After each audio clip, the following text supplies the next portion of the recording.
Good evening. Welcome to this afternoon's event. Looks like it's very popular. The security guys are stopping our people from coming in and negotiating.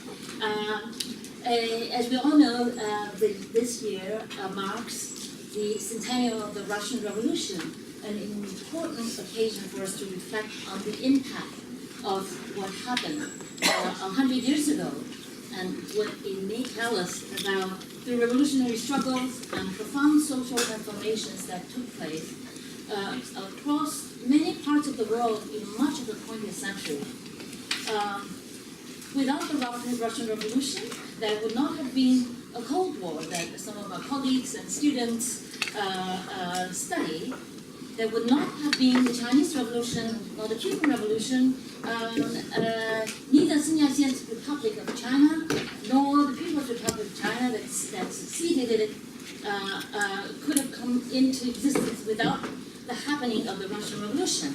And I could continue in this vein to give you a global history of all the decolonization and national liberation movements that are all part of this story.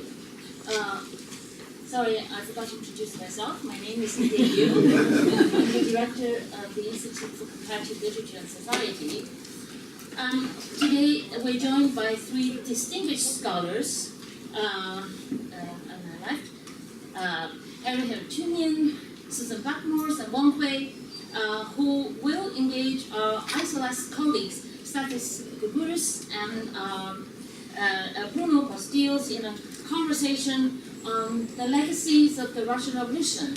We have asked our speakers to reassess the revolutions of the 20th century for a better understanding of the contradictions of global capitalism in our own time. Essentially, we send them some questions. Whatever they will do with the question, I have no idea. That's why we're here tonight.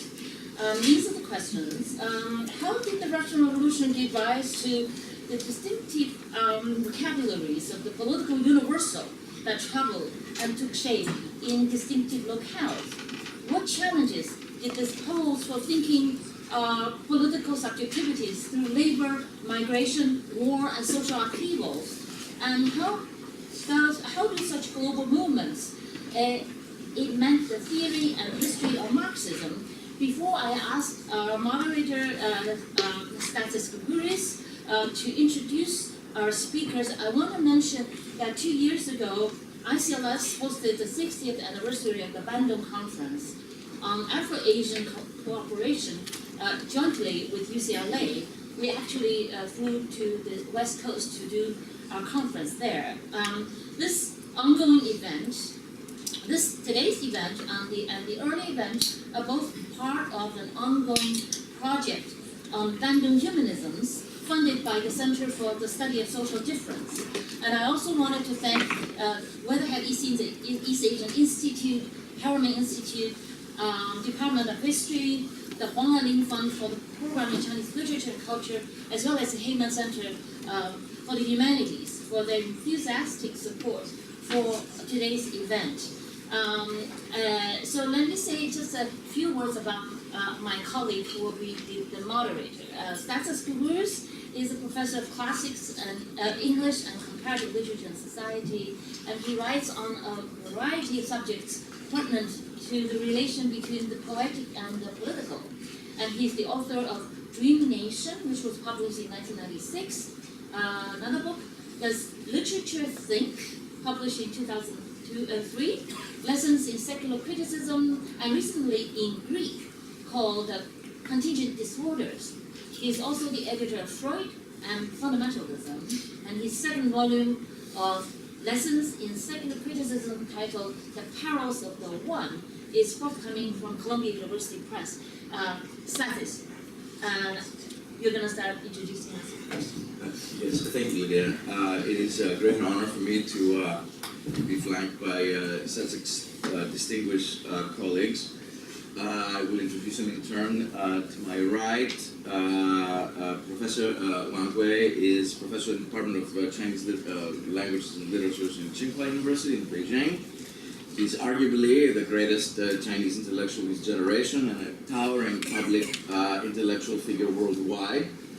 Thankfully, he's often in the U.S., so we've had the opportunity to, and the honor of hosting him at Columbia several times. Professor Wang Wei is both a literary scholar and a cultural and intellectual historian with a great number of books behind him, alas, very few of which are published in English. I will mention those: China's New Order, Society, Politics, and Economy Transition, 2003, The End of Revolution, China and the Limits of Modernity, 2010, and I believe that the monumental 4-volume The Rise of Modern Chinese Studies in process of publication in English. Am I wrong? That's right, I hope that's the case. Next, Professor Susan Bach-Morse, who's a professor of political science at CUNY Graduate Center and professor emeritus at Cornell University.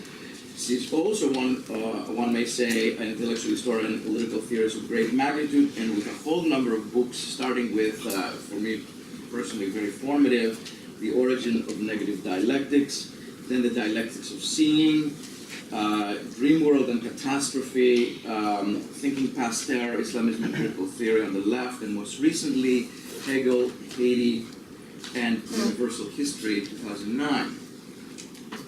Harry Haroutunian is the foremost historian of early and modern Japan, as well as a profoundly influential theorist of social and intellectual history, as well as contemporary politics.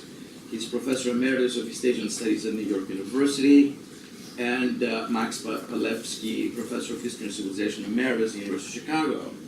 He's also published a great number of books, among which I note especially Things Seen and Unseen, Discourse and Ideology in Tokugawa and Nativism, 1988, Overcome My Modernity, which is a formidable book on pre-World War II Japan, History's Disquiet, Modernity, Cultural Practice, and the Question of Everyday Life, Learning Places, The Afterlives of Area Studies with Masao Miyoshi, which is a must book in the critique of area studies and modernization theory, and most recently, Marx After Marx, History and Time in the Expansion of Capitalism, 2015, which displaces the dominance of Western Marxist paradigm in favor of more spherical, perhaps we can even say planetary, Marxist understanding of the critique of capitalism. And to my left, fellow respondent, my good friend, our new colleague, Bruno Bostels, equally accomplished. He has come back to us from Cornell University and is a professor of Latin American Studies and Comparative Religion Society here at Columbia. He too has written a number of books in various languages. I mentioned only again the English ones here. The Actuality of Communism, Badiou and Politics, 2011. More recently, Marx and Freud in Latin America, Politics, Psychoanalysis, and Religion in Times of Terror, that's 2012. And now, in fact, I happen to know he's working on some brilliant material on the Mexican communism. So, welcome everyone, and we'll get going. So I'd like to realize that first. Thank you very much. It's really happy to be here to discuss such an important topic. This year is marked 100 years anniversary of the October Revolution. I think half century ago, in the 50s, that the Mao claimed for several times Chinese Revolution was along the road that the October Revolution break out created for China. I would like to talk several small questions. One is that how to remember how to understand the historical significance of the October Revolution in the contemporary context, because both in those countries like China and Russia were thought as the former socialist countries. China still identifies itself officially as a socialist country. But how to understand that the nature of the society is always a big topic for the debates. And before I came here, I asked my friends who are the Russian specialists. I asked him what about what happened to the Russia? how to remember the October Revolution there, and what's the reaction from the Putin, the President Putin, and the official memory of this October Revolution. We discussed about this, but how those countries perceive their past, to understand their past. It was very interesting because from last year I was told that already Putin decided to have an event for the memory of the October Revolution for its 100 years anniversary. But this year again he had a second order, which means that we will have for them to have another. It is an event for the 1917 revolution, which means that they combine the February Revolution and the October Revolution together. That was no difference because we need to do that. Everything should be harmoniously discussed, I say. And later, not so long ago, I think the last spring, the third order was that the build-up, maybe here, reported here, it's a build-up monument for the victims in the Red Square. So at the same time, for the other event, for the memory of that October 1917 revolution, not the only the October Revolution, the three things: February Revolution, October Revolution, and the monuments for the victims. However, the whole order didn't mention whose victims. So you can understand that that's a victims, maybe the Soviet Union and so on and so forth. People made sacrifice, died, and so on and so forth, Stalin time. But he didn't mention whose victims, just play the game of the ambiguity there. But in that sense, I think though it's ambiguous, but on the other hand, we can see the contrast, I think, that the different period, the contrast between, for example, Yeltsin time and Putin's time. There were different, the way to remember that the history in Russian history.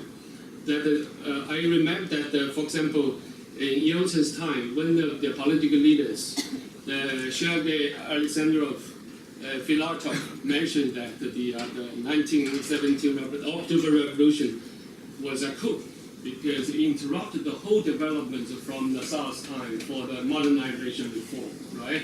So it's a coup. It's only a small group of the conspiracy plot and so on and so forth.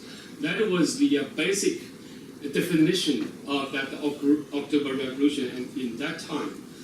However, after the decades, now the situation changed. It's given the time to try to find the way to negotiate in between the positions in order to construct something more harmoniously, let's say, for Russia.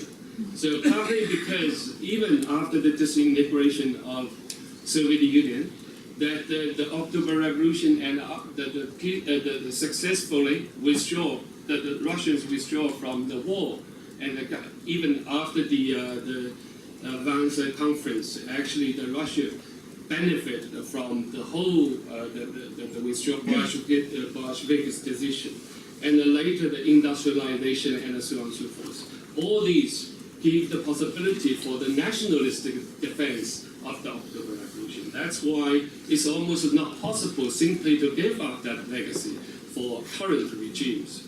But on the other hand, the construction of the monuments there obviously shows some gestures, both I think to the West opinions or to the liberal opinions inside of the Russia.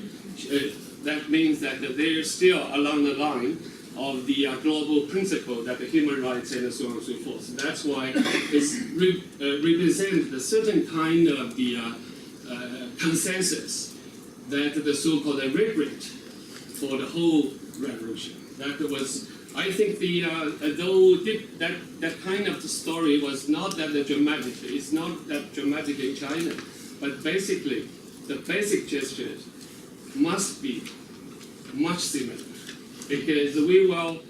I'm sure that we will certain kind of event for the October Revolution and the 100 years anniversary. But on the other hand, we will claim that after the Cultural Revolution, something very different. So that's the basic situation.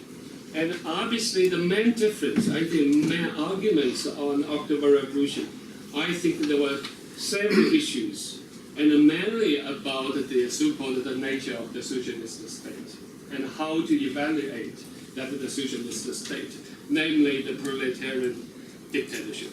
I think that's the crucial issues.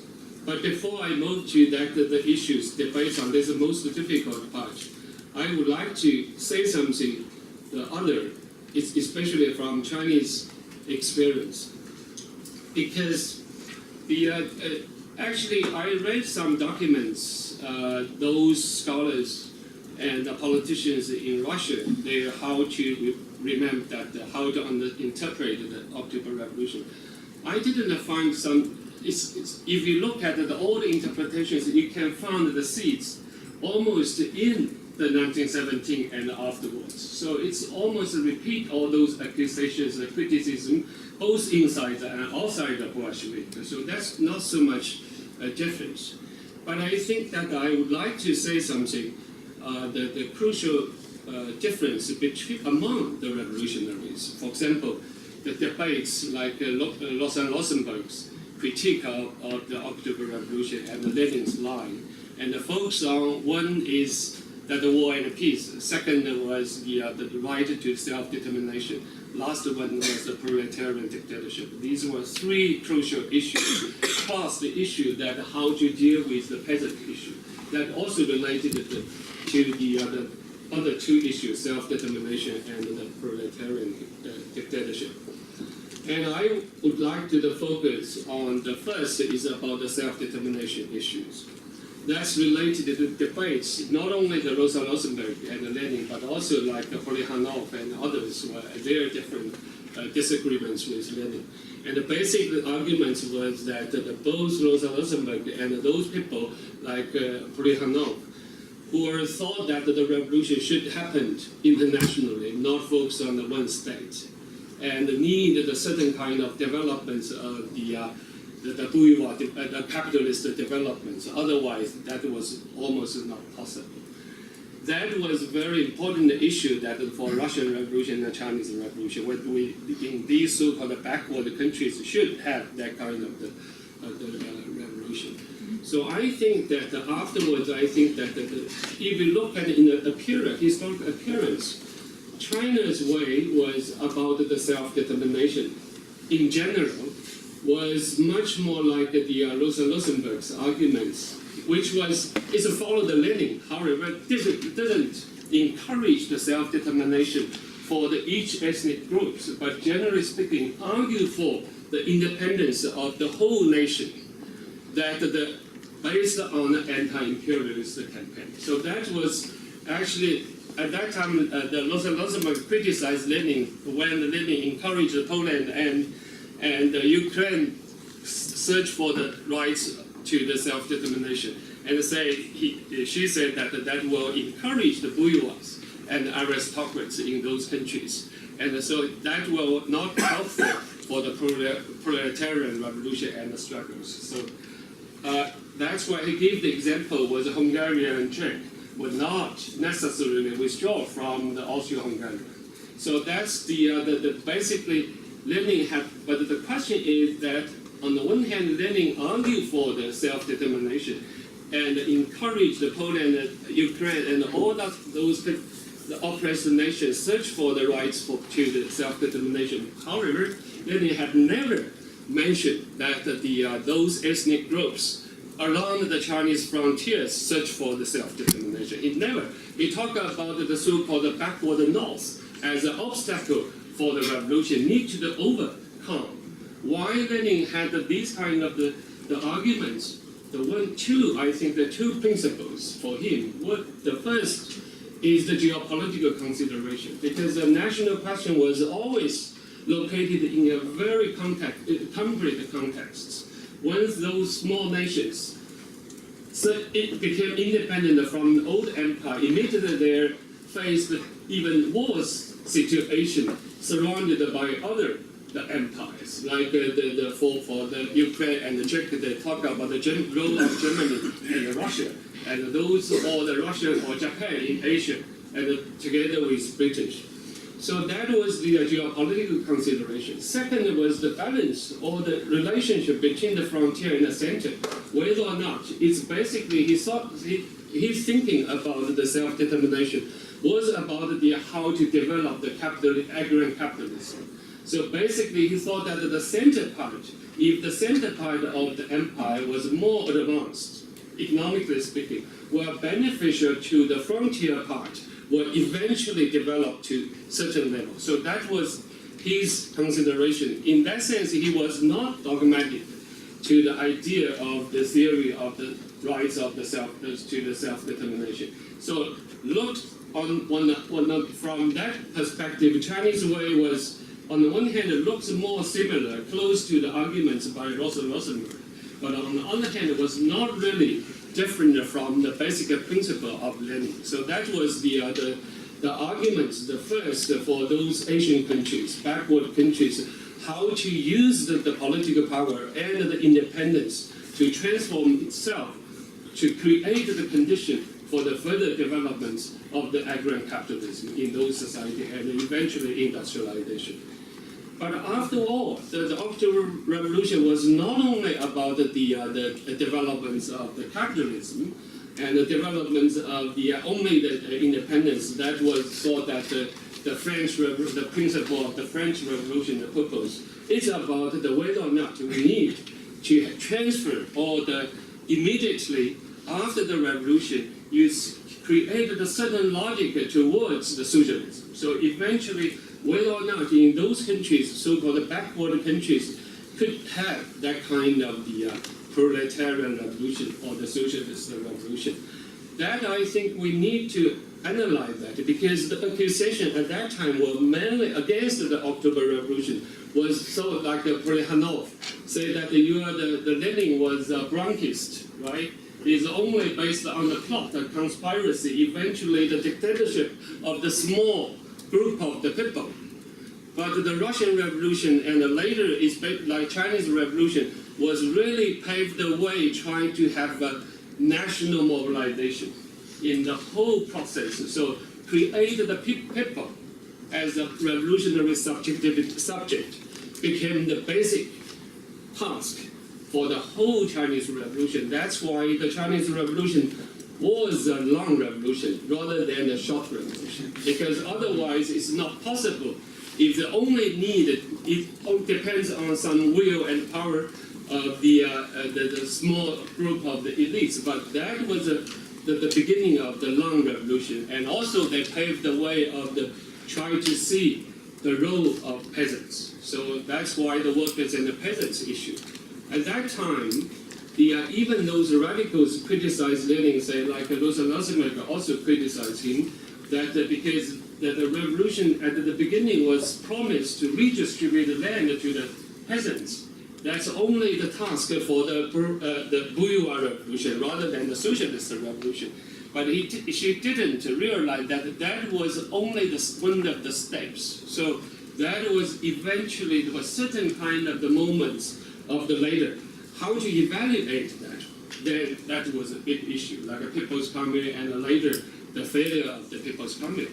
So all these questions, eventually I think now the crucial issues, maybe 2 minutes? Okay. I try to sum up that because the most of the discussions nowadays, generally speaking, we feel that the socialist revolution in the 20th century failed. But the problem is that how to evaluate that failure, whether or not that was a full failure or complete failure, or any seeds from there. That was very important because otherwise we have no historical analysis into the different roads was still remain the big question. For example, the Russia and China had one of the great divergence in those era of globalization. But because the political and other way were very different. So how to analyze that difference? That on the one hand we can analyze that for example, in Russia already had the formally speaking in the multi-party system and the parliamentary election and so on and so forth, though from the Western viewpoint, it was still very authoritarian. China was is thought as an authoritarian regime. However, the political legitimacy was very different. Was still the historical foundation are very different. In that sense, the social struggles for the peasants and the workers or other people, that they can use that historical resources for legitimize their social struggle are very different. So that difference still matters in the contemporary context. Otherwise, we will lost ourselves that in the simply say, oh, everything was fair.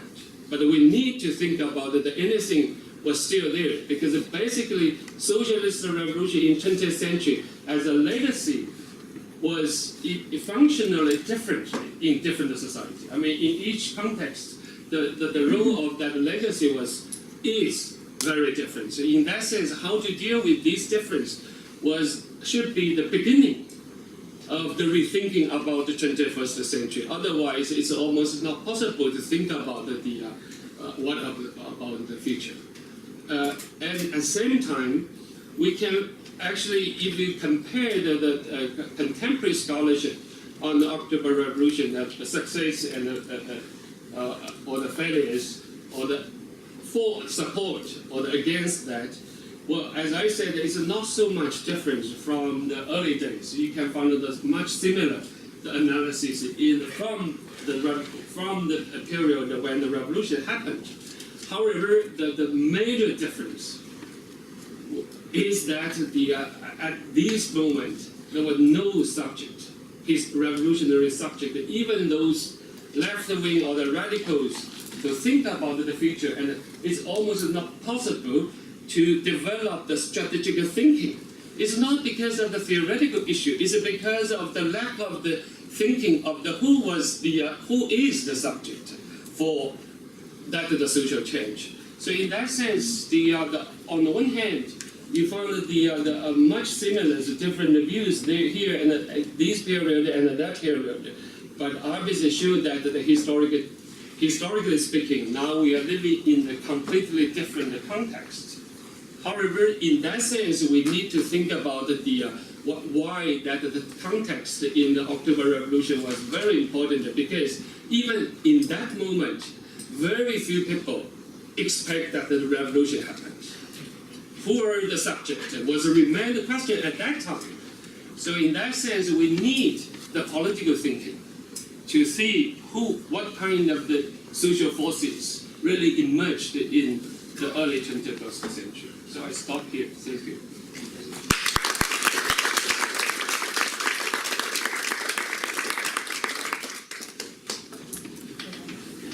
Well, this is going to be a really interesting discussion, so I'll keep my comments as brief and I hope as pithy as my colleague, because the contrasts and the overlaps are really quite striking.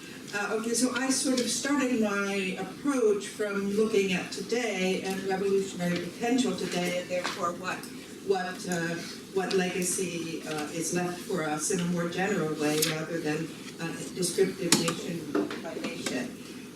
And I want to just say a word about where I think we are right this moment, and then what history may have taught us about how to deal with this moment. So where do I think we are? I think there is an enormous tension that exists all over and cannot be contained within the old notions of central periphery or imperialist colony, and that is a global economy that no one controls, no country controls, including the United States, and national political boundaries, or mostly we call them nation states, because that is the model that somehow survived from the 20th century.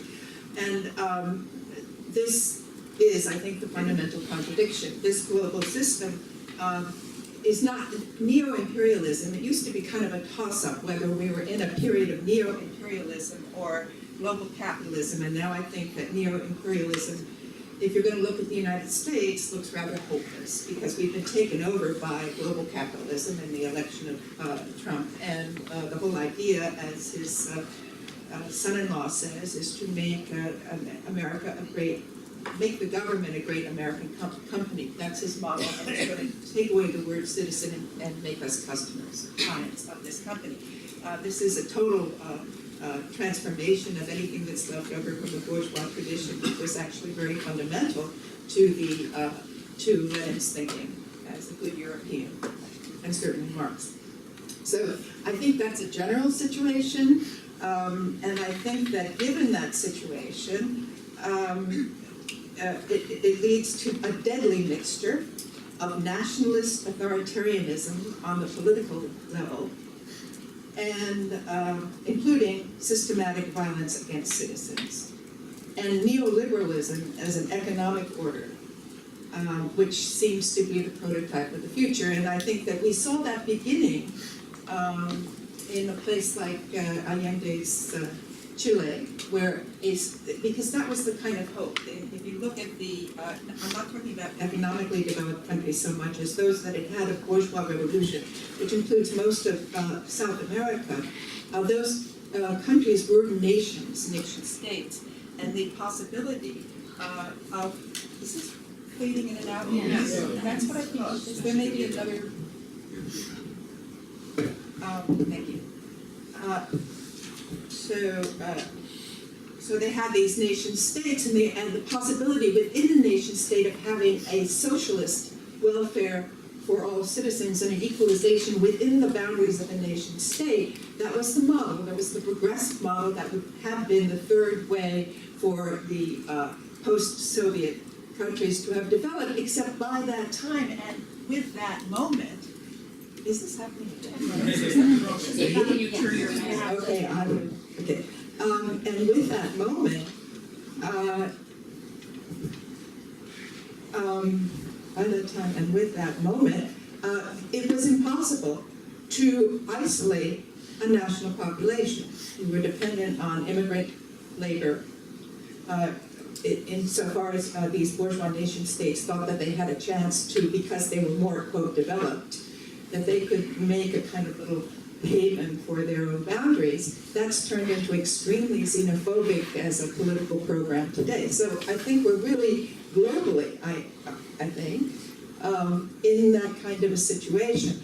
I do wonder, and would ask my colleague, if in fact China, the difference between China and the cases I've been discussing might be that Chinese nationalism is still a possibility of controlling global capitalism within its borders, because in the United States that's not even a desire.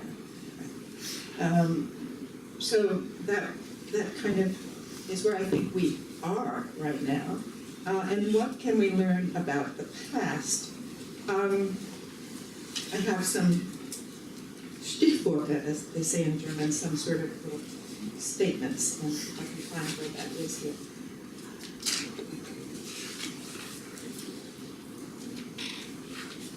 Okay, so in a certain sense, the United States is catching up with the rest of the world. We've had everything. We've had interference in local in national elections, which we did all the time, beginning, of course, with Allende, right? And we're now having all of the same kinds of things done to us that we did to others. So that's why I think neo-imperialism is no longer the proper word, but rather this fundamental contradiction between a national political unit, which is the only one we got, the only place we do as citizens, if we are still citizens, the only place where we have power, and the global economy that no one seems able to control. Okay, so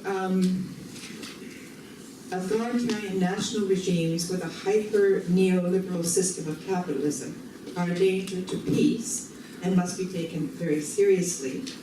And that is why I remain convinced that the only possible resistance to both must be devoted to a global humanity in the most inclusive understanding of the term. Hence, I'm not a nationalist, although I recognize the reality of having to deal with national politics.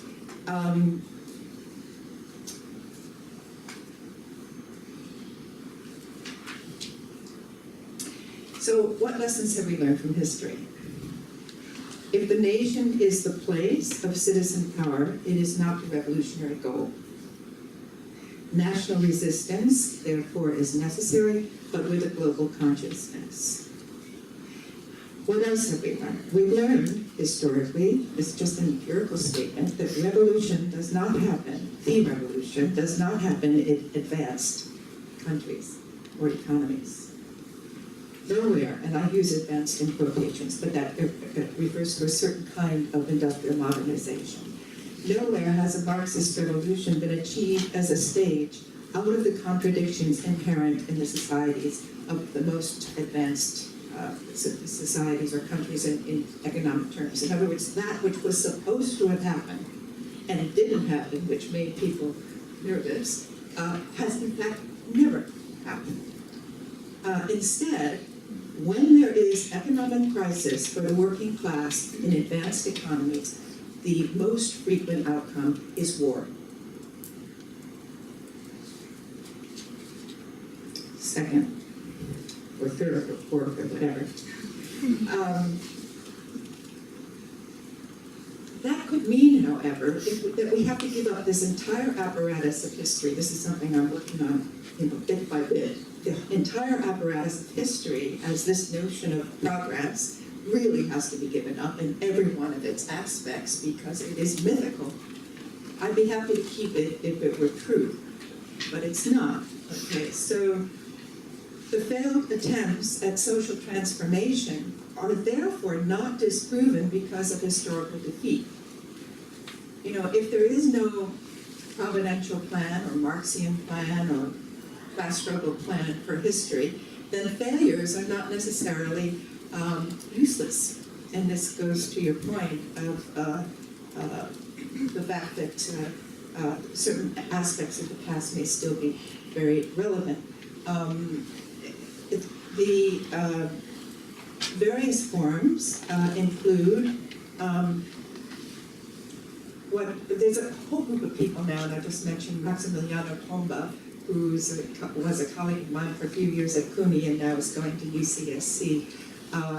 We've been working on this idea of really giving up this notion of the past and therefore looking at the residues of history with a much less progress-driven eye. That there are other strands of revolt, moments of radical insurgency that went far beyond the historical moment. And I've worked on one in the Haitian Revolution, when, well before the United States ever thought of giving up its slaves, Haiti simply got rid of the institution of slavery. That was radically progressive and totally out of, anachronistic. I mean, it should not have happened according to any theory of history. It should not have been done by the Haitians. And it shouldn't have been done out of order, because everyone knows that should be something that gradually happens through industrialization and the whole Marxist myth of United States history. So I think that's very important. Max has been working on the social revolutionaries, and it leads us to recall that the Bolshevik Revolution, when it actually got the support of the Russian people, did so with the slogan, not the ones that Marx would have said in all histories of history of class struggle, but rather peace, bread, and land. And these were the social revolutionaries' proposals. So despite their non-Marxist origins, these slogans brought revolutionary success. So the next point I would like to make is it means that once there is a revolution, and I think for me at least, the Bolshevik revolution unleashed a kind of cultural productivity that is still remarkable to us. It's political, it's the artists who decided art into life meant that someone like Tatlin would produce a clothing pattern for men's coats, and he would make it into the centerpiece of the I don't know what it's a distance. Yes. Better. Good. Okay. And anyway, so you'd open your newspaper and you'd have the pattern pieces for a coat that would be great for workers. I mean, these were marvelous experiments in a truly socialist culture. And they are experiments that were cut short because of this problematic distinction, which at least I make this distinction in ways that you won't find necessarily in the literature, between an avant-garde in the artistic or cultural sense and a vanguard in the political sense. In other words, what do? Do you support the vanguard party and therefore do only politically correct art? Or do you use your freedom in this space as an artist to do a different kind of work, a work that is experimental rather than vanguardist? And I think the experimentation aspect, it's an anarchist moment, I think a very valuable one, and one that we could take on as part of the legacy of the past for our own time. The next point, and it's a little bit related here, there are no technological fixes. Technological development will take the path of social relations, not vice versa.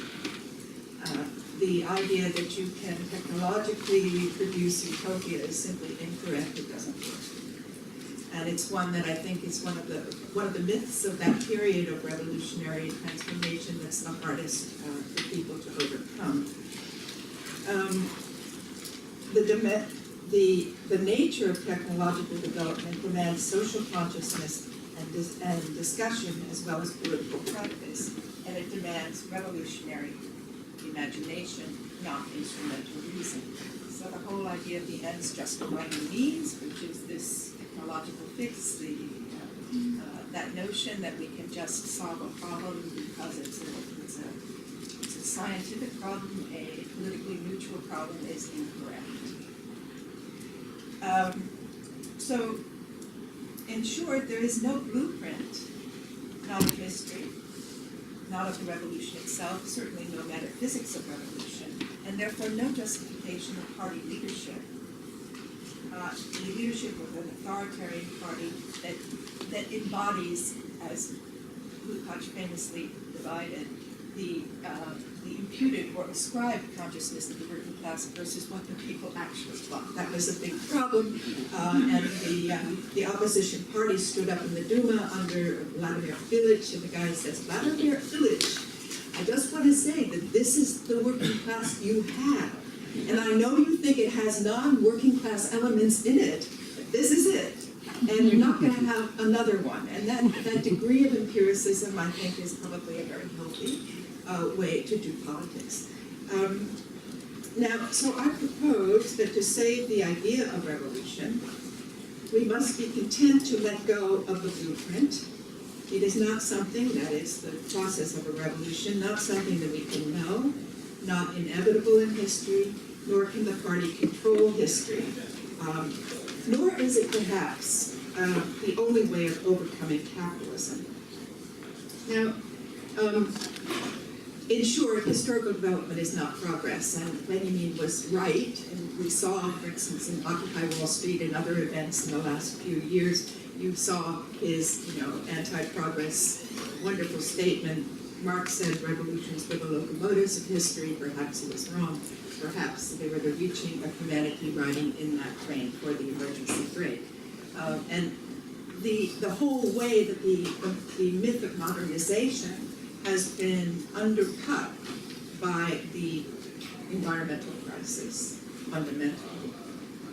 But also by the fact that capitalism simply, economic growth does not deliver the good life for the majority of the people. That is empirically inaccurate.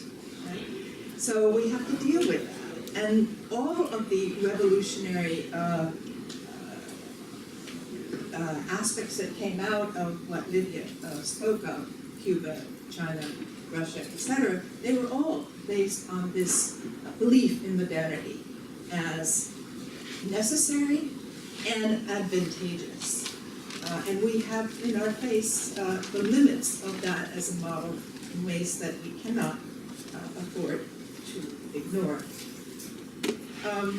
But if revolution is an idea, not in Hegel's meaning of the idea, but in the pre-modern transcendent sense, even a Platonic form, even a theological hope, then empirical history remains open to redemption.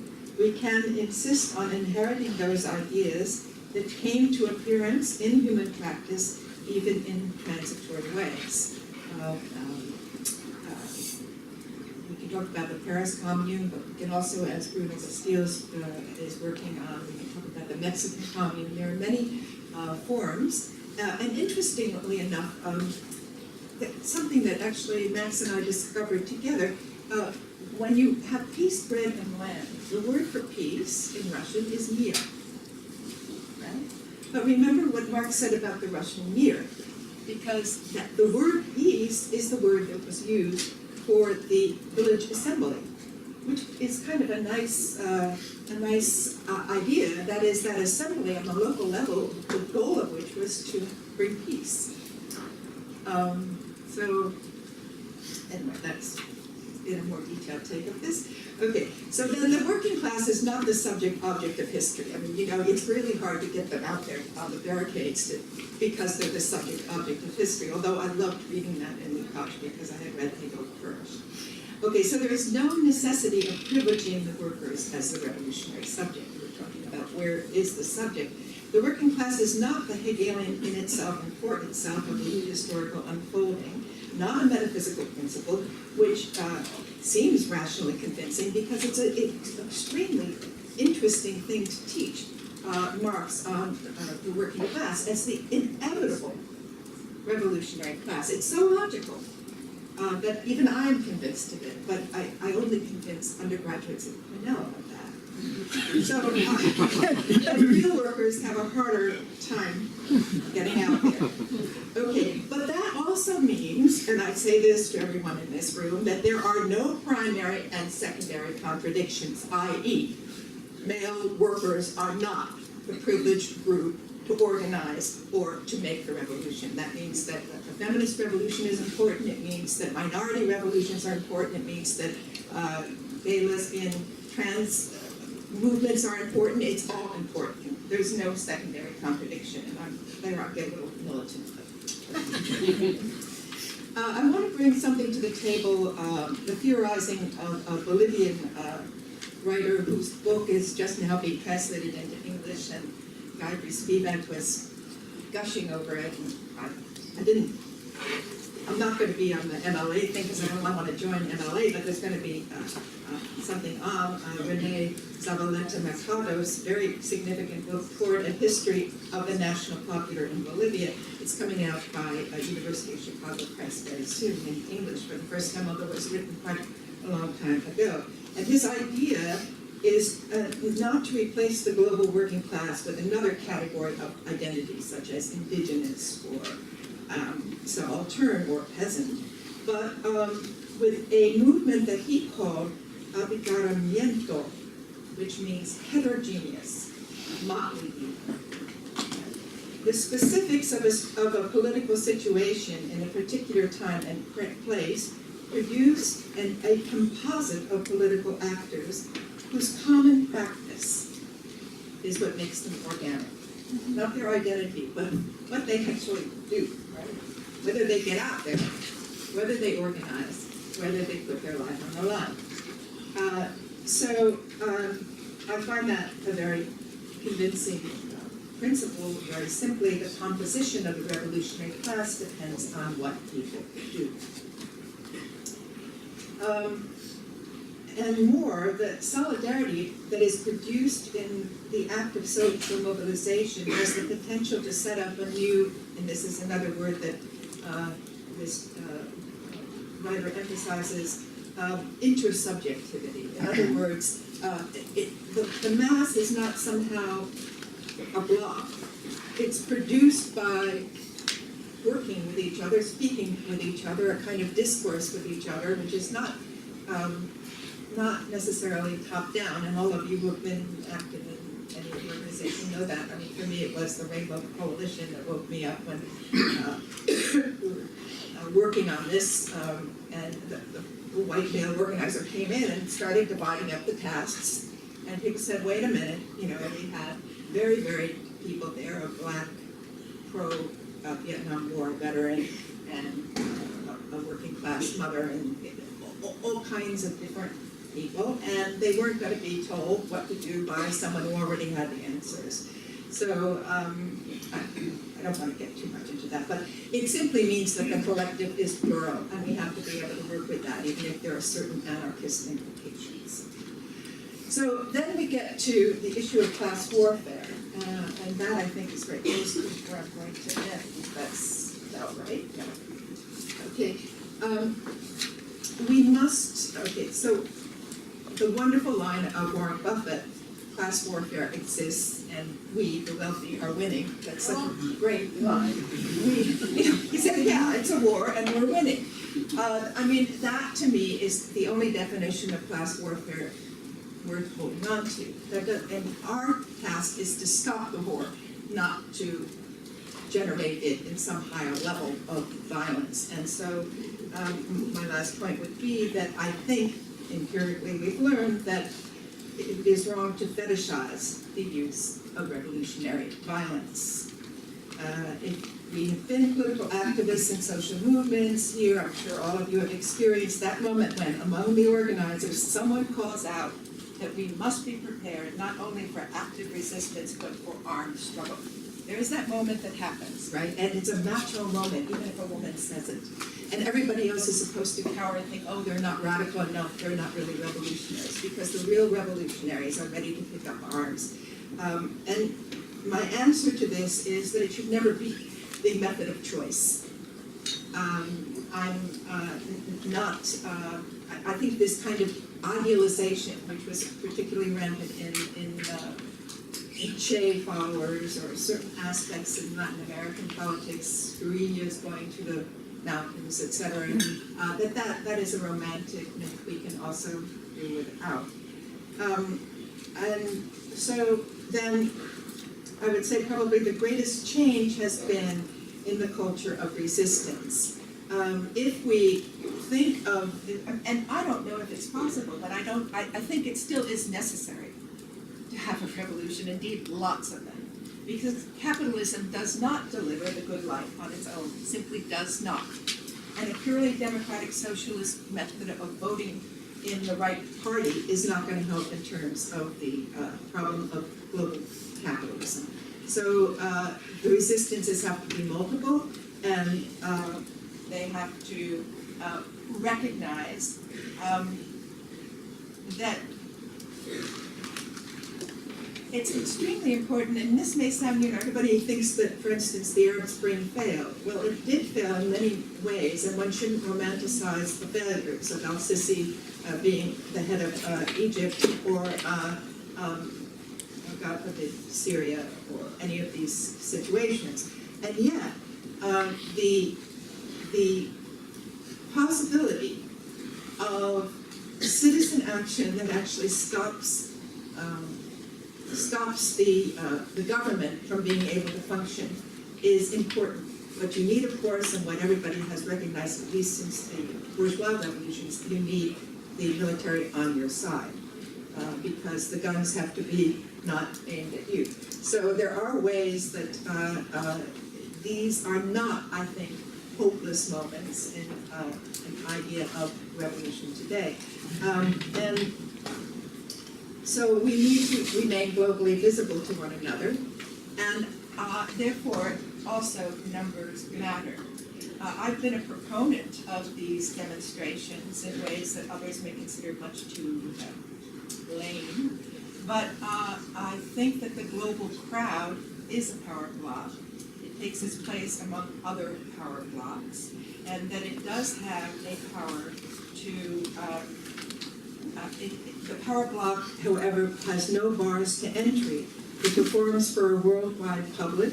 The political effectiveness depends on a synchrony of actions within our shared political time zone. But it's a real challenge to work on local levels or national levels for a global movement, which has got to be somehow understood as global, or it will not deal with the problems of that we're facing at the moment. So in other words, I remain rather hopeful. I think that the legacy of the revolution legacies of the revolutions are multiple, and it deserves study, but not as some sort of historical phenomenon that existed and is now over.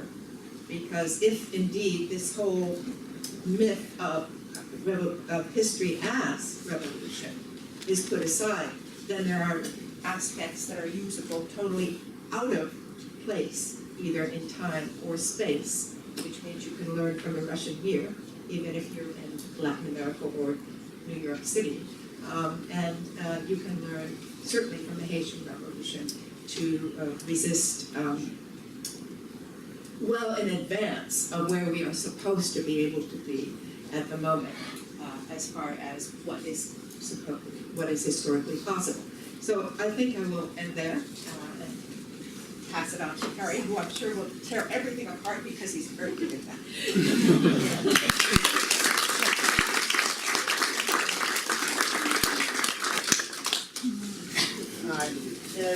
In a recent review article in the London Review of Books, the really distinguished historian of the Soviet period, Sheila Fitzpatrick, had the, I think, really unwelcome task of reviewing a spate of books about the legacy of what was really achieved in the Russian Revolution. And it was really, and she really admitted, I mean, she was a former colleague of mine, and it was, I can imagine, just heaving, in other words, resignation. She was no Stalinist or anything of that nature, but she had a certain sympathy, in other words, for the revolution itself. And she says, nothing fails like failure, and for historians approaching the revolution's centenary disappearance of the Soviet Union casts a pall. Few of the historians, for example, made any claim of lasting presence, and quoting one of its committed historiographical defectors, the revolution has been consigned to, I'm quoting from her, to history's dead ends, like the Inca Empire, end of quote. The consensus that Fitzpatrick proposes holds that revolutions usually make things worse, which in our moment appears like a perverse joke. It is worrisome, of course, that everybody can write off the Inca Empire so easily, dismissing it and emptying it of any kind of historical significance. But it's even more troubling to hear the exhausted echoing of plaints of the vanished Cold War. You know, if we look at the past from a different and distant perspective, that willingly embodies the present. Can people hear me? Embodies the present of the author's observations as a necessary condition of rescuing a certain past. We get an entirely different view of the significance of the Bolshevik Revolution, or any past, and what it might have meant to those who lived its afterlife. In Svetlana Alexeyevich's Secondhand Time, The Last of the Soviets, we are offered a series of long and awful painful portrayals of how ordinary Soviet citizens, or Soviets, look upon their new present after perestroika and think about their past. Alexeyevich quotes from an earlier Soviet writer, Alexander Grin, writing in 1917, who greeted the revolution as if he were meeting the future. And she quotes, she says, the future, and this is what he says, the future seems to have stopped standing in its proper place. To which she adds, now, 100 years later, the future is once again where it ought to be. Our time comes to us as second hand. Her work, consisting of several, I think, really sensitive and in-depth interviews of a variety of citizens from different walks of life, is devoted to paying her respect to the Soviet era. She's particularly concerned with showing how, despite the socialism they knew and lived, and I'm quoting from her, came from the land of Gulag, where millions died, were forcibly collectivized, and nationalities were forcibly subjected to mass deportations. It is also their everyday lives, lived by millions. Communism, she declares, had an insane plan. An insane plan to remake, quote, the old breed of man, to transform the ancient Adam. This idea was distilled into what I would describe as dangerous memory that would convey its message to and throughout the world in years after the revolution. The importance of this idea was its larger-than-life scale, unprecedented, really, truly, and still is, I think, unprecedented in the annals of world history when compared to the diminished aspirations of the industrial democracy. And it worked for 70 years as a laboratory experiment that produced Homo Sovieticus. It was the largeness of the idea that compelled people to endure the horrors of Stalinism after Stalinism, but bound them to a history they couldn't imagine living without once it was gone and just walking away from it. As a result, most of our informers preferred the past to their post-perestroika present. But for Alexievich, it is not socialism as such that captures their attention, but the individual lives that reveal in the smallest, almost cellular dimension, the meaning of the great experiment that sought to reinvent the everyday life. It was this promise of a new everyday that was exported to the world beyond Euro-America, which, at least for me, constitutes, in the subsequent global transformation, the lasting legacy of the Bolshevik Revolution. When Marx in Capital quoted the poet Horace saying, "The tale is told of you," he had already anticipated the great message the revolution would take to the world. What appeared so extraordinary about the event of reinventing the everyday for a new world was that the Russian Revolution was the first revolution in which the working class was in charge of reality, building a new world on the ruins of absolutism and industrial backwardness. It was thus positioned to determine the boundaries of the real, inhabited by a new and dominant conception of subjectivity, capable of writing its own history. Less than a half a century later, we know, of course, the Chinese were able to replicate this example and move even faster into the ranks of global modernity. Through Lenin's insistent extension of politics into culture, thereafter coupling them in the new everyday environment, both became permanently aligned to a critically transformed social and cultural experience. Under Trotsky's subsequent formulation of uneven and combined development, this new conception of everydayness provided a template for its global extension through the agency of permanent revolution. For this reason, the everyday inaugurated in Soviet society was open to greater politicization than found in the West, and easier or more easily accessible for emulation among the colonized and underdeveloped regions of Asia, Latin America, and Africa. Moreover, it possessed an expansive aptitude to subsume a variety of newer critical practices that made it one of the key mediating categories of revolutionary critical practice. That made it a mediating category of revolutionary practice to societies outside of Europe and America.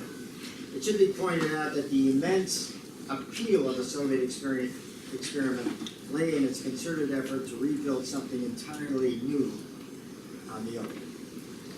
Now we know that in the decades, an emergent Western Marxism departed from continuing the Soviet dedication to producing any substantive theory of the everyday or elaborating upon it, and instead it turned to a critical appraisal of pre-war Marxist orthodoxy and bourgeois science.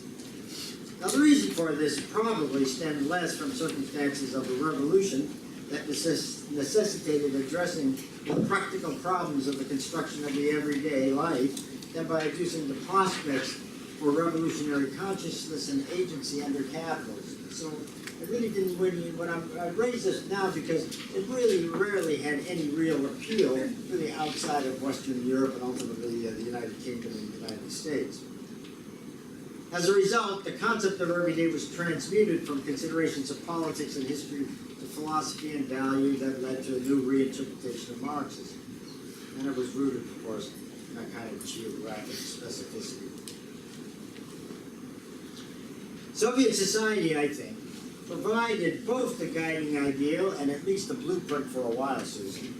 A blueprint for such a monumental undertaking, having already charted this course, along with a Marxism that actually defined the problem of the pathway through the development of capitalism to revolutionary change. The new epochal alignment of East and West supplied the promise for realizing Asian forms of modernization and transformation. In the decade of the 1920s and what we might name as the carnivalesque years until Stalinism, the new Soviet society became, as Susan pointed out to us, the site of exciting experiments in art, architecture, literature, language, and thought. The term probably comes from Bakhtin and his intellectual circle, describing the revolutionary reversal of the world, its defamiliarizing and utopian possibilities to momentarily turn the everyday world inside out and to de-hierarchize the relationship between high and popular art and the arrangements of authority empowering some classes over others. The problem, for example, of capitalist commodification was brilliantly handled by people like Arbatov. And the status of the object, its thingness, was inverted in such a way as to reveal a vision of a new technical but human order, rational but unreified. In both China's May 4th movement of 1919 and Japan's heady effort after World War I to implement a program of social and cultural reconstruction and democratization involving urban workers, we have, I think, examples of the kind of cultural revolution, the kind of cultural productivity that Susan had mentioned a moment ago, unleashed by Soviet society. Both cultural movements sought to lay the ground for modernization and revolutionary transformation in each of these societies. And in these societies and elsewhere, in Asia especially, a Soviet example of an everyday marked by the new relationship between politics and culture challenged received conventions of relationships. I'm sorry, let me get that again. In the Soviet example of an everyday marked by the new relationship between politics and culture, challenged received conventions of bourgeois traditional art and politics, juxtaposing demonic and philosophical confrontations with traditional accounts of the aesthetic experience. The Soviet experience was, I believe, closer to these societies by virtue of its kind of cultural, social, and perhaps economic adjacency, as Lenin had already acknowledged earlier in 1900 when he defined Russia as an Asiatic state. The utopian fervor Alexeyevich describes as a lost idea constitutes a love affair among her respondents, who lived in the post-Stalin years and the Russian embrace of the everyday as the time and space of its now past realization. She reminds us that the exuberant circulation and discussion of ideas spread by the revolution sustained people throughout the worst years of Stalinism. I'm quoting from her. After perestroika, she writes, no one was talking about ideas. People no longer were willing to die for ideals. But they remember a time when they were ready to do so. It is not socialism, as I pointed out, that attracts her attention or history, but it's the everyday as it existed in a person's soul. That's a quote from her. Existed in a person's soul, embodying a miniature expanse where everything happens. History is only concerned with facts, she writes, the larger picture. Not emotion, experience, or even memory. Alexeyevich describes herself as a neighbor close to the communist collective memory. It was this promise, it seems to me, that explains the enthusiasm for the Soviet example that I've mentioned. I can go into detail about the case of both the Chinese and the Japanese, if you wish. that explains the enthusiasm for the Soviet example that accompanied the exporting of Marx to regions of Asia and elsewhere. The unprecedented newness of Soviet society, a momentary newness to be sure, provided a concrete desire for societies like China, Japan, Indonesia, you can name it, right down the line, complete with the offer of a prototype capable of guiding them along a pathway that would take them from the merely daily and contingent to one dedicated to the formation of social and cultural transformation and democratization composed of working class identities and their collective experience.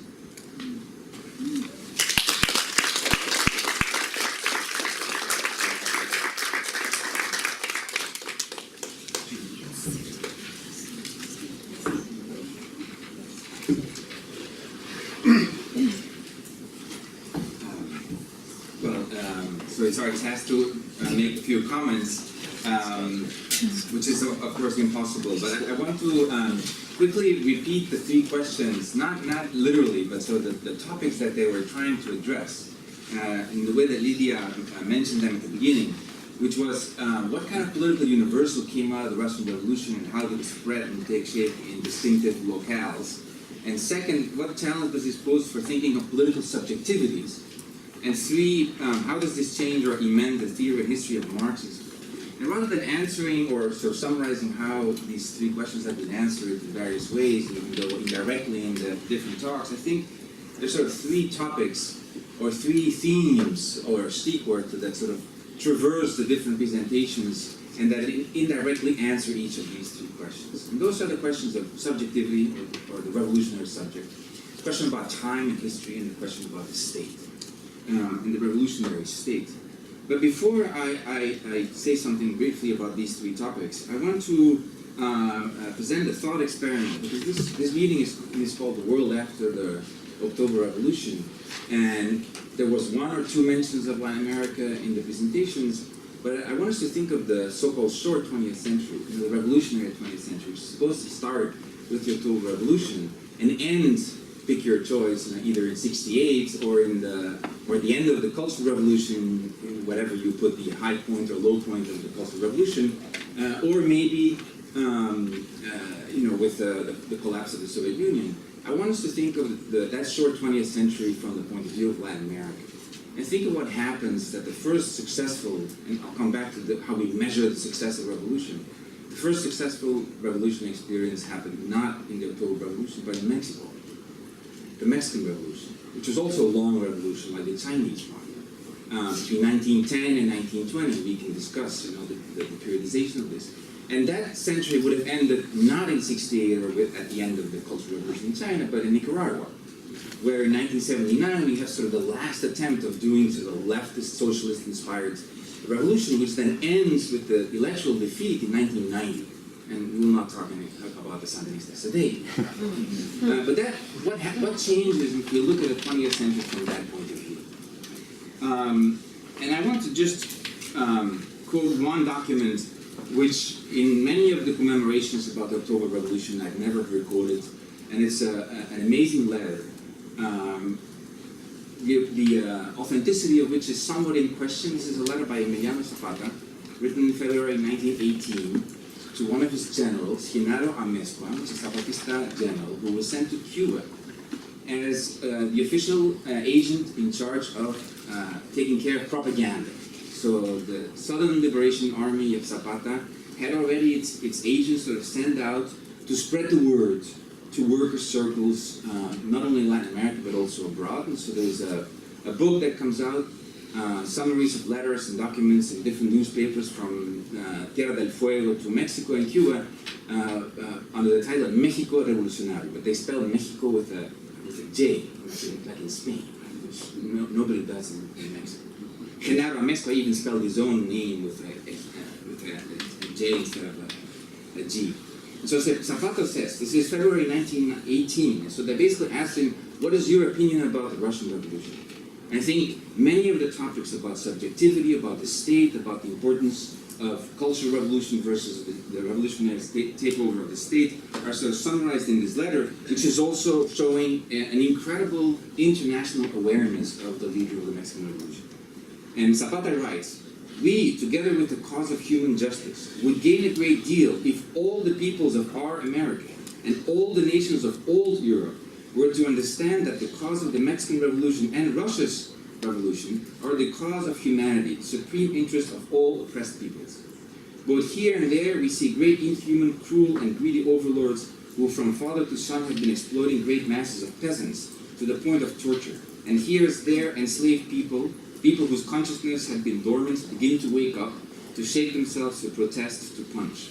Mr. Wilson, President of the United States, was right when he recently paid homage to the Russian Revolution, describing it as a noble effort to attain liberties. It would be good, however, if he would remember this statement and bear in mind the clear analogy, the striking parallel, or rather the absolute equivalence between that movement and Mexico's agrarian revolution. Both are directed against what Leon Tolstoy called the great crime, the infamous usurpation of the land. The slogan, of course, of Zapatistas was also Tierra y Libertad, sometimes with Justicia and Paz, peace and justice added to it, which in Mexico, by the way, is sort of more related to Malatesta and Kropotkin anarchists than social revolutionaries.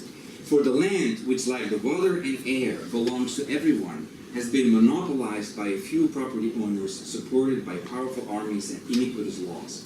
It is no wonder then that the world proletariat cheers and admires the Russian Revolution, just as it will give its full commitment, sympathy and support to the Mexican Revolution when it realizes its precise aims.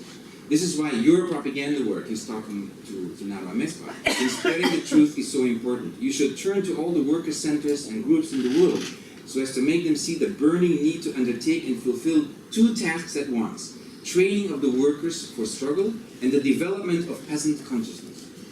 It must not be forgotten, and this is absolutely crucial at the time, and Harry Haratunian mentioned this, and it was also implicit in the novelty of the Chinese Revolution in Wang Hui's presentation. It must not be forgotten that by virtue of proletarian solidarity, the workers' emancipation cannot be achieved if the peasants' freedom is not realized at the same time. Otherwise, the bourgeoisie will be able to set these two forces against each other, using, for example, the peasants' ignorance to combat and hold back the workers' righteous impulses in the cities, just as if the opportunity arises, it will throw the less conscious workers against their fighting brothers from the countryside. So I mentioned this because I think, in a sense, the more actual revolution today is the Mexican one. And the success and international appeal of the 1994 Neo-Zapatista uprising in Chiapas is not unrelated to a change in the way we evaluate the very notion of revolution, which changes dramatically if we look at it from the point of view of the October Revolution or from the case of the long, extended revolution in Mexico. What does this mean at the level of these three topics that I mentioned? In terms of revolutionary subjectivity, we've heard shifts away from the privilege of the proletarian workers or the industrial workers towards a modelly definition of subjectivity that includes peasants, workers, and also, if you look at Latin America, the indigenous, even though not in any sort of communitarian or essentialist identitarian terms. In terms of time and history, it really begs us to think of history otherwise than through the notion of a linear and teleological necessity. Right? If we can include, and we hear this very often, even among the left, we should ditch and get rid of the idea of revolution, which is now part of the dustbin of history. So ironically, in the very same movement with which people dismiss the Marxist understanding of history, they pick up on one essential notion, which is that there's somewhere a dustbin of history in which all the dead ends of history, including the Inca Empire, suddenly meets with the October Revolution. But what the example of Mexico also shows is that there are sort of discrepant temporalities, multiple temporalities, that do not necessarily mean that to think of the revolution from the point of view of the mir, or the commune, or the community, is not necessarily a retrospective or a regressive understanding of history. That there are these trans-historical connections that are unevenly combined, and that do not necessarily follow a linear trajectory as in the way that we supposedly are expected to hear from a Marxist point of view. And third and finally, and this is probably the most important one, it seems that the revolutionary takeover of the state is no longer the central focus of our re-evaluation of the significance of the October Revolution. But then, of course, for Lenin, this was the crucial moment. In all the discussions about dual power, all the power to the Soviets, it was really a matter of not being caught in a bourgeois understanding of the state, and and going back to this question that Wang Hui also mentioned, which is that of the dictatorship of the proletariat, a term that now strikes us as more ominous than it did at the time. It was a question of finding a different definition of state power. If it was not going to be a parliamentary power like the provisional government after the February Revolution, then what was it going to be? But the example of the Zapatista revolution shows that there are other forms or other points of emphasis, such as self-government or the right to self-determination, including locally.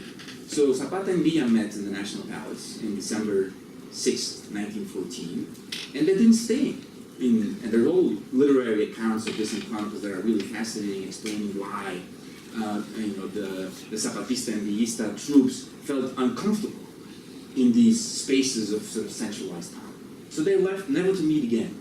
And they retreated into their territorial zones where, in fact, the high point, according to some historians, happens right after that meeting in the National Palace, when the goal of the takeover of state power was no longer on the agenda.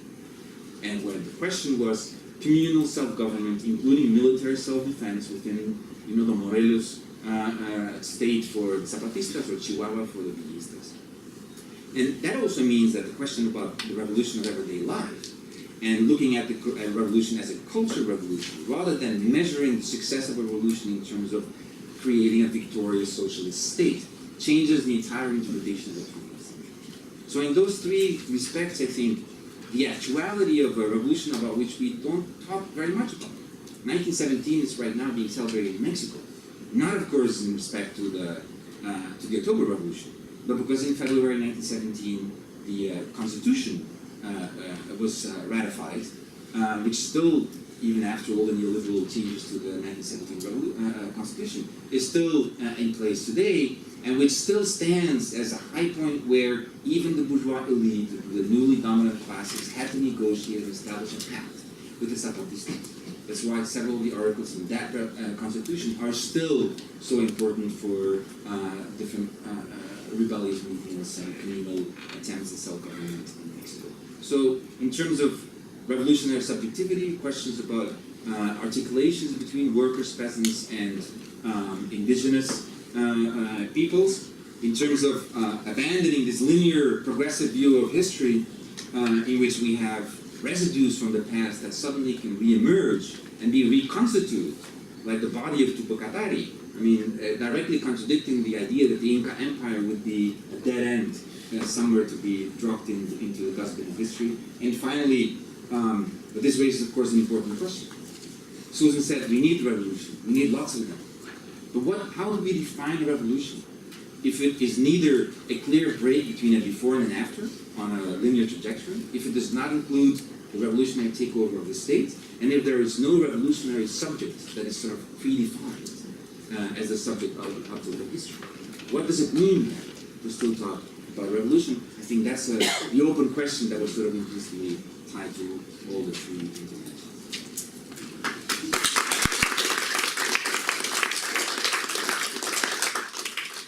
I'm sure to say that my comments are utterly redundant, but it's not fair to my colleagues who will just go home.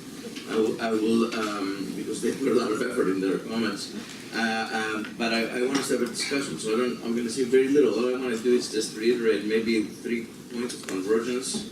Well, actually 2 that everyone talked about, and one that Susan put forth that's rather controversial that no one else has touched that I want to put on the table for us to discuss. The first one obviously has to do with this issue of failure. It's impossible to make any assessment of anything in history without raising the issue of achievement or failure. That's the whole point of assessment. So that's something that everyone pointed out. Susan is correct.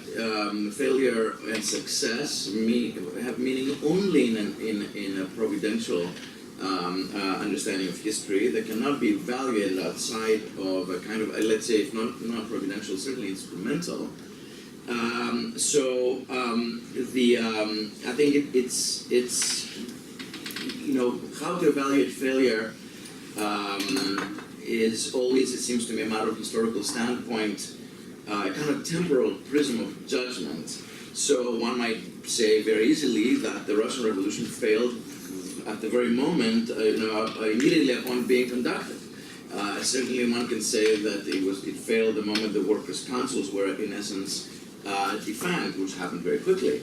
But at the same time, its influence, its real influence, meaning in its generative power, in various parts of the world, not of course only China, but which is extraordinarily significant, but also in every, particularly non-European societies all around the globe, and especially in the decolonization period, is so huge that it would be absurd to talk about failure when decolonization would have never happened the way it happened without the occurrence of the Russian Revolution.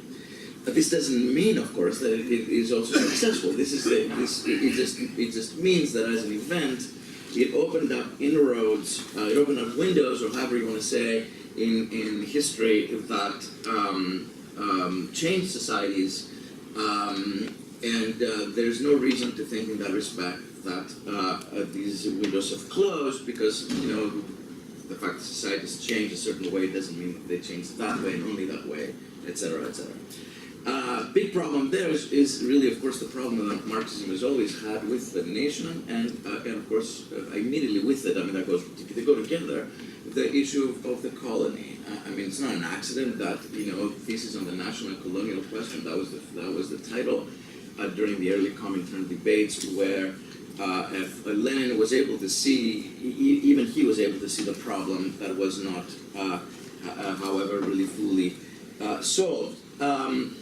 The next thing that is linked to this is the other subject that everyone, in fact, addressed, the question of who is the subject of social transformation, radical social change. And an answer that I could give, which would not be satisfactory because it's so terribly diffuse, but it's also actual, it would be the victims of capital. That's the subject of radical social change. The victims of capital, however, are also the wheels of capital and the clients of capital. So automatically this subject, this notion of the revolutionary subject or the radical subject means that it is an imminent question. It cannot be a subject that is somehow external or transcendental or, in that sense, blessed in a kind of metaphysical way with some sort of providential capacity. In this, I think that one might say, successes of the failure of the Russian Revolution would be precisely the fact that it defetishized the proletariat as the privileged ideal. In many ways, it enabled the proletariat to be moved back into history from the realm of metaphysics, to which it had in fact been inaugurated in many ways since Marx. And, I've been saying this somewhat provocatively in Greek interviews recently because everyone's been discussing the Trump business and other things, Brexit, and I've been saying, well, we might want to be thinking about the fact that, the working class in the so-called advanced societies is very much in the position that Marx saw the peasantry to be in the 19th century. It is, in fact, a reactionary subject. This is not the case, however, in so-called, undeveloped societies where the working class clearly is in a whole other position in relation to capital. The same, of course, is true in retrospect. Marx was talking about the peasantry in the 19th century in France, for example, but that was not the case for the peasantry in China in the 20th century, that was part of the revolution, or in the colonies, in ways that whether this was revolutionary acted upon or not. So I think that so I mean in this failure we actually in fact might be saying a whole other way of thinking about revolution, and in that sense I think that what Harry said very eloquently, the project of reinventing everyday life may still be in fact a project that is terribly provocative to the imagination, not however as a kind of a fetish object to be copied. I mean, this is not about copying this Russian project, but which after all was a kind of a bizarre and extreme project of social engineering, but as something else. Which leads to the point that Susan raised very provocatively, which I would like us to discuss. None of us touched it, so I really think we should definitely not lose it. I'm not sure what I think of it, but I really think I will reiterate it. She argued for not fetishizing the violence of class warfare. The point, she said, the point is to end the class war, not to escalate it. That, of course, is a very serious proposition. The question is, okay, do we give up on the project of winning the class war in order to end it? Or is it possible to end it without winning? And the question is, of course, what would be the process by which we might envision winning it if it is not by the fetishism of violence? And so I will leave that as a question so I cannot give you an answer. And I will open that to the floor, I think, so that we don't have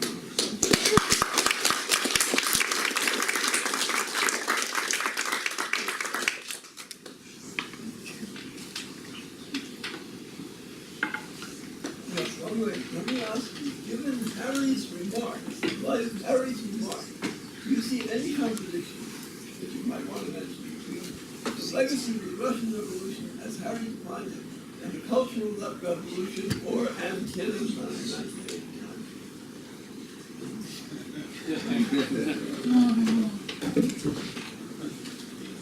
1989 is a different story. I think that the Cultural Revolution is truly something we need to deal with. I think it's very complicated.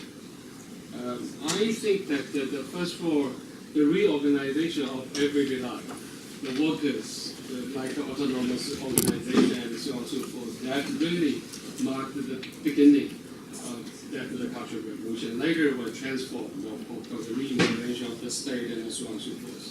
But basically, I think that issue also came from the reflection or defetishized the Soviet experience that started from the mid-50s at least. Because in order to prepare this presentation, I reread some old documents in the 1950s. For example, the documents by Mao, and he organized the writing of the two issues about the so-called historical experience of the proletarian dictatorship. And again, the second piece on at the same topic. One is in the April of 1956, and the second piece was on the December of the 1956. He actually already at that time tried to answer the question, because the first of all, we know that the Communist Party at that time, Mao himself has a critical view to the Soviet and the Khrushchev's report. However, in his first piece, he did mention that there was a liberating effect of that report, because it defetishized, that we not fetishize the Stalin and all the policies made by the Soviet Union. So we need to find our own way. That he reflected on what happened in the early experience. And also he tried, that's why he talked about the so-called continuation of the revolution. Under the condition of the so-called proletarian dictatorship, that will further try to give the rights or the self-organization, a governance of the people. So at that time, you can find that after the establishment of the state, the socialist state, he thought that it is necessary a kind of the continued revolution within that the dictatorship. So that will pave the way to the beginning of the Cultural Revolution.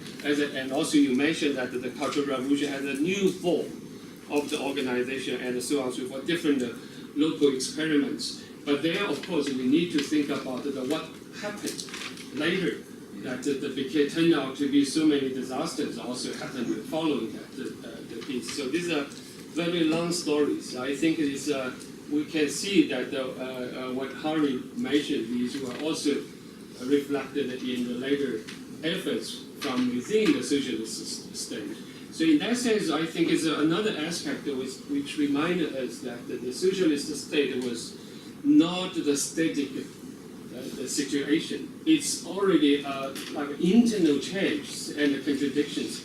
That's why it was the same year and the next year that was the crucial issue. His critique of the Stalin was that he thought that he mixed up the two kinds of the contradictions, that the enemy and the friends, and also the internal contradictions. He said that Stalin's mistake was really happened there and mixed up all these things. So his focus was how to develop the theory of the so-called internal contradictions among the people, which means that the socialist state, well, not even the communist society was not a static state, but something still feel that the continuing, the certain kind of the revolution. He didn't mention that obviously he thought that the kind of revolution was non-violent, it's more civil, because it's about the so-called internal contradictions. At the same time, I think another issue was very important because one of the strategy for him that he thought that Stalin made a mistake, that so how to deal with the middle people, that the people in the middle, not the enemy, not the revolutionary forces. Basically, he thought that Stalin thought that the middle people were even worse. That was the big mistake. But in any case, he also tried to do the analysis about the Stalin. He thought, don't see that the whole things during the Stalin time was a totality. Still need to be analyzed. That was his summary in the late 50s. That was, I think, the first episode before the Cultural Revolution. Okay, we're going to take two questions at a time. So, the gentleman next to John, then Adam, then we'll go. Well, in part of the heritage of the 1970 revolution, 17th revolution, the fact that all the liberation movements of the 60s and 70s and 80s, minorities, women, third world, so that's, to me, is a great accomplishment of 1917. That's very hard for today.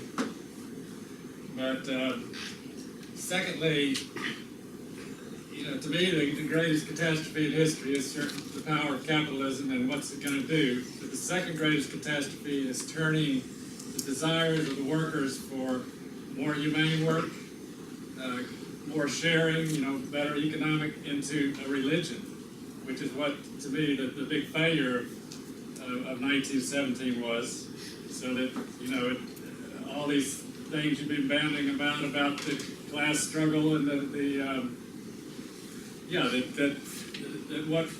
what we really want is humane working conditions and more sharing. And yes, global capital is still the greatest threat, and what to do with that. But within a state, there's a constant struggle between the community and the individual. And is the community going to have facts of more sharing, more humane work, or not? And certainly, the U.S. is going the opposite way now. So Adam Suess from the History Department here. I was really surprised by the panel for a lot of different reasons, but perhaps the most surprising element was that I began to wonder whether I misread the title. Because it says the Russian Revolution and the world. And all of you chose to treat that as a question about the October Revolution. And in a sense, you opened your own dustbin and you consigned a large part of what the Russian Revolution of 1917 was to that dustbin. Namely, the revolution that began in the spring, that was multivalent, that was in large part socialist in inspiration, not social revolutionary. It also had liberal components, even conservative elements, nationalist components, which undergo this dramatic and convulsive, violent process of transformation and ultimately failure, or at least the overthrow by the Bolsheviks.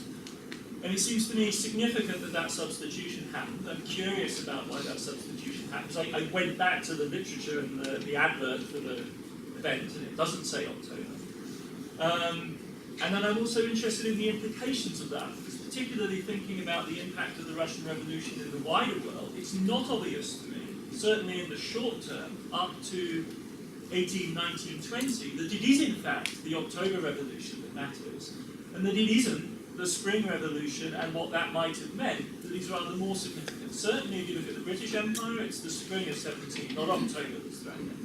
I also think actually for the May 19 movement in China, it's the liberal revolution, not the Bolshevik revolution, that probably matters more.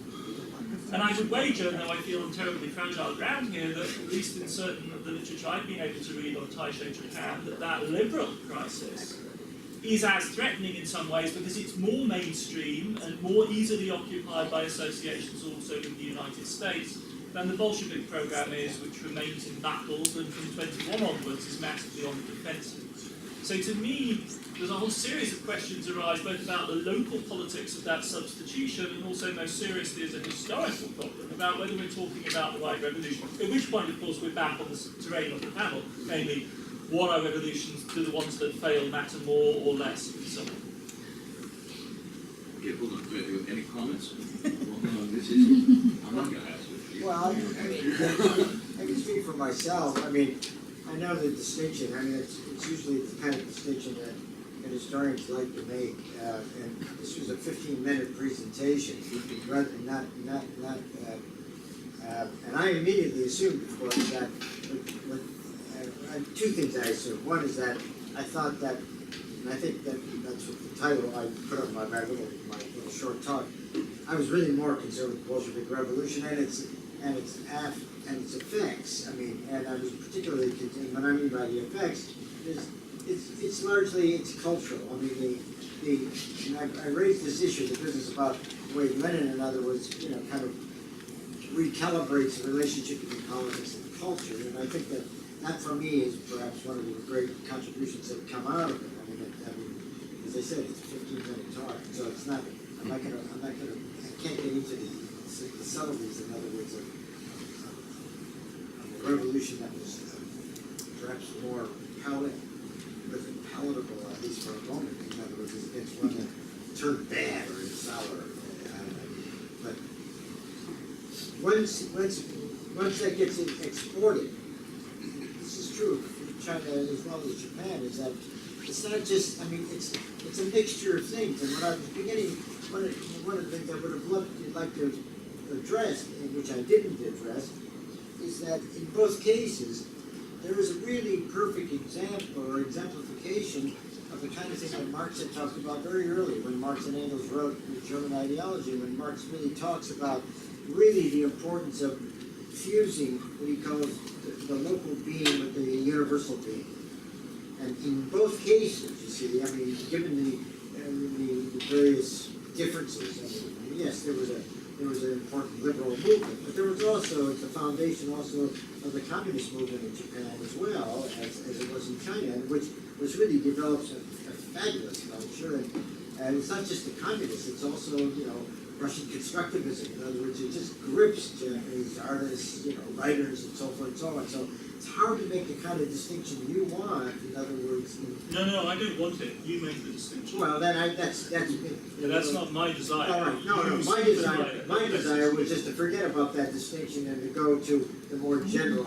In other words, what I think to be the more general effect. In other words, of the Russian, in other words, historical experience, which is frankly the Cultural Revolution, the exploitation of Cultural Revolution. And I think that's a category that, in fact, I had hoped that we might talk about. I mean, it's a category that was brilliantly reconceptualized by Fred Jameson many, many years ago, and he let it drop. I mean, I think it's really one of the underused categories, in other words, the kind of work that we do. And I think it's precisely the Russian example that allows us to kind of revisit it. Okay, make some response to this. First of all, obviously, the Russian Revolution in 1917 was not the single event. You mentioned the Mexican Revolution. Actually, in China, it's a 1905 Russian Revolution, not only 1917 Revolution, and then the 1907 that the Iranian Revolution, 1909 that the Turkish Revolution, and the 1911 Chinese Revolution, 1917 that the Russian Revolution, 1924 the Chinese Revolution. Again, that was a long series of that.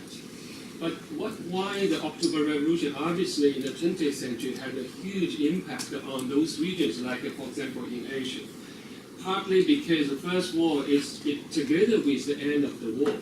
And the Bolshevik government abolished of so many secret treaties. That was a huge encouragement for all these oppressed nations. And also in the December of that 1917, that the first documents by the Bolshevik government for it's a kind of the public letter to the Orient Islamic world. That was also the Islamic issue already together with the first wave of the liberation of oppressed nations. And in the 1920, then the question of colony issue became the topic. That's why the October Revolution, rather than the February Revolution, was not basically it's not about the internal debate among the Social Democrats. It's about the huge impact on those surrounding areas, the non-Western, especially the non-Western and Russian world. So that's why the October Revolution was celebrated by those areas. That's, I think, it's one of the most important issues. At the same time, during the February Revolution, together with the Western, the Social Democrats, they failed to understand the potential for the revolution in those non-Western countries, because they didn't saw that. They simply negated it. So it's only after the October Revolution that kind of potential was developed. So that the people, that's why the people feel that they are trying to follow that revolution. It's not means that they are all followed internal debates on the different political lines within the revolutionaries from the February to the October.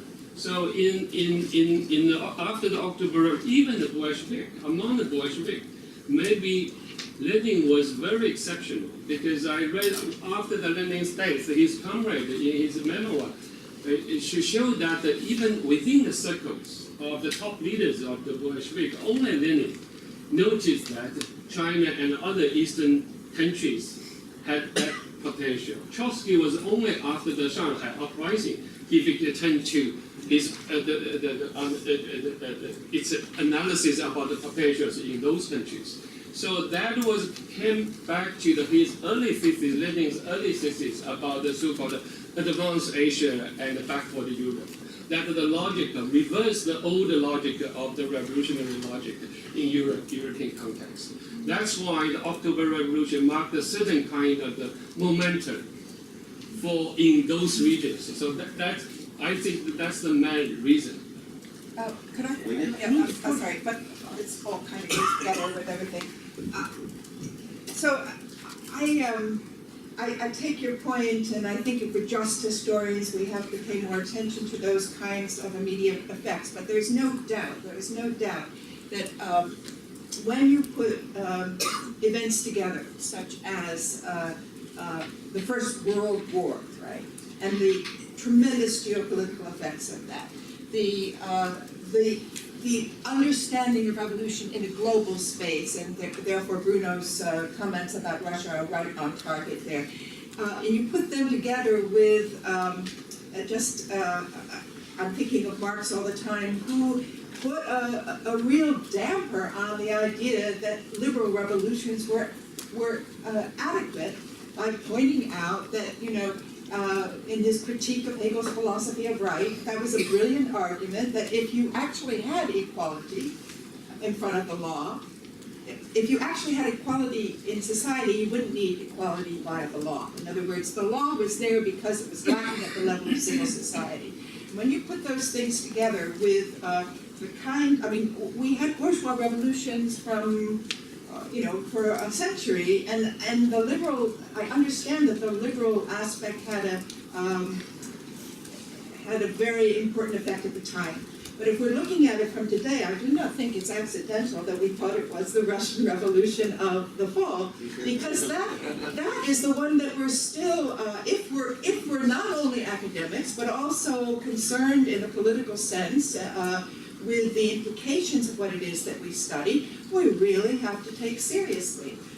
So I would allow us the mistake of presuming one revolution as the one to discuss. Okay. Two more questions. Yes, okay. Three. We'll go to the other. I also was very surprised how this panel goes, because I thought that it's what's the influence Russian Revolution goes, for example, on 60s movement and on the whole world. But also I was very surprised that on Russian Revolution discussion there is no Russian people. There is no even one person. So I have to comment and ask the question as a person who firsthand experienced the implications of Russian Revolution and lived in this country for a long time. So first